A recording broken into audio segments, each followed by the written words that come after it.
শেখ হাসিনা পালিয়ে গেছে, শেখ হাসিনা নাই, শেখ হাসিনা চলে গেছে, শেখ হাসিনা পালায় না। শেখ হাসিনাকে বাংলাদেশে প্রত্যর্পণের প্রশ্নে ভারতের অবস্থানে কি কোনো পরিবর্তন এসেছে? দেশটির পররাষ্ট্র মন্ত্রণালয়ের শেষ 2 ব্রিফিংয়েই আলোচনায় ছিল বাংলাদেশের ক্ষমতাচ্যুত প্রধানমন্ত্রী শেখ হাসিনার প্রত্যর্পণ। সাংবাদিকদের প্রশ্নের জবাবে অবশ্য কোনো স্পষ্ট উত্তর দেওয়া হয়নি মন্ত্রণালয়ের পক্ষ থেকে।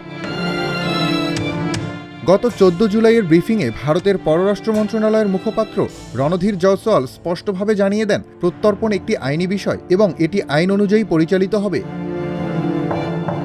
তবে 17 জুলাইয়ের ব্রিফিংয়ে তিনি জানান, বাংলাদেশের পাঠানো প্রত্যর্পণ অনুরোধ ভারতের অভ্যন্তরীণ ও বিচারিক প্রক্রিয়ায় পরীক্ষা নিরীক্ষা করে দেখা হচ্ছে। তিনি আরও বলেন, সিদ্ধান্ত নেয়ার আগে ভারতের আইন এবং 2 দেশের দ্বিপক্ষীয় চুক্তির বিষয়গুলো খতিয়ে দেখা হবে।